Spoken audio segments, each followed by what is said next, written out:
Very much a child and product of the early 60s.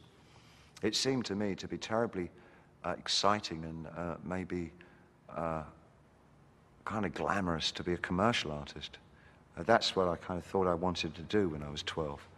I thought it must be, because I was impressed with things like the father in Dennis the Menace, who had those check jackets and the big glasses on, and the crew cut. That was a very hip look then, you know, to anybody in Britain. I don't think it was in America. But at the time I thought, that's Madison Avenue, you know, that's advertising, that's the place to be. I think the difference that most artists have, the ones that I come across, we tend to think our opinions are a lot more important than other people's in some way. That often we feel as though we have the key to something. I don't think that we do at all. I just think we dwell on it more. We tend to look at the world as some usable substance more than a non-artist would. I think for many people, just getting through life is enough. That's a big enough task, let alone having to look at the world and the universe and say, now, if I had my way, you know.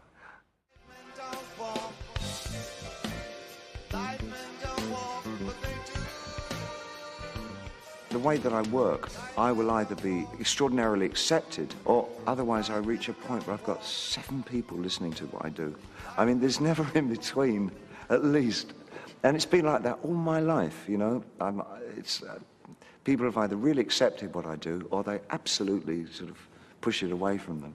And I guess I've gotten used to that, and that's kind of, I guess that's what I am, you know.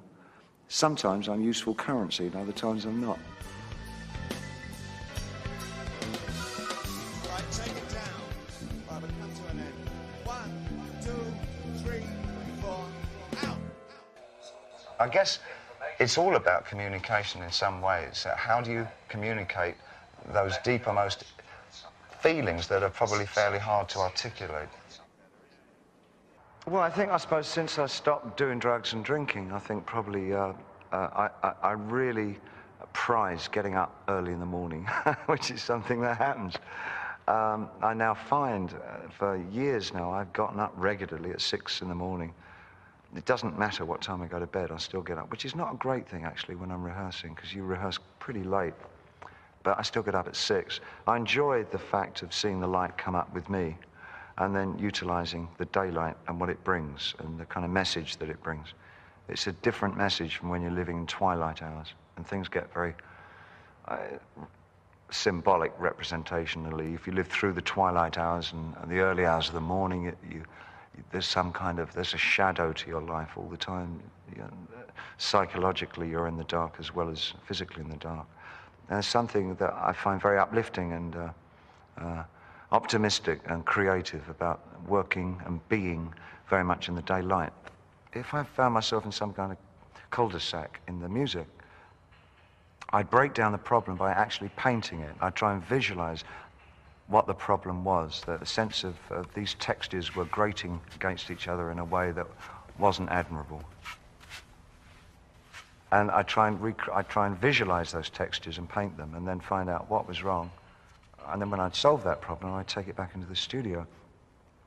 I've never really compartmentalized things. Everything for me is just this flux of doing stuff. Some of it's music and some of it's visual. And the two have always been very entwined.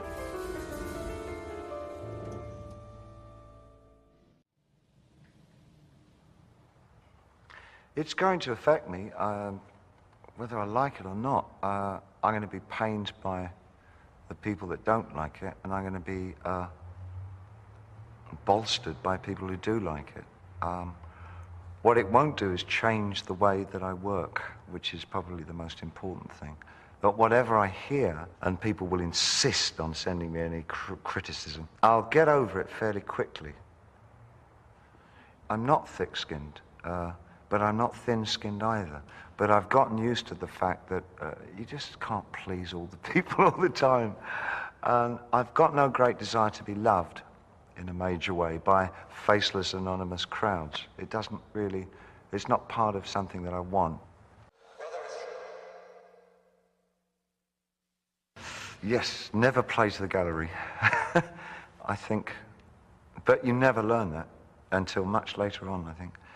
But never work for other people at what you do. Always remember that the reason that you initially started working was that there was something inside yourself that you felt that if you could manifest it in some way, you would understand more about yourself and how you coexist with the rest of society. And I think it's terribly dangerous for an artist to fulfill other people's expectations. I think they generally produce their worst work when they do that.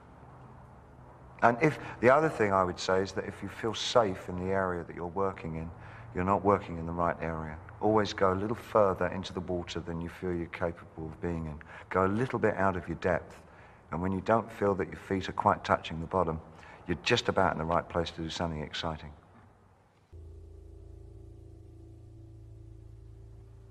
I wish I could be altruistic and say, no, it's just for the moment. But I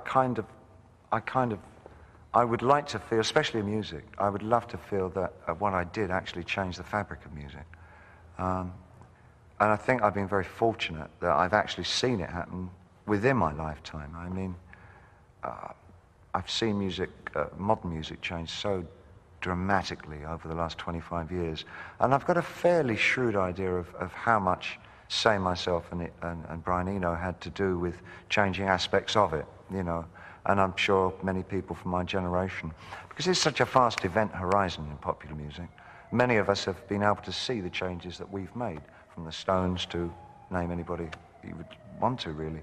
And so that's pretty satisfying, you know, because we've seen it happen.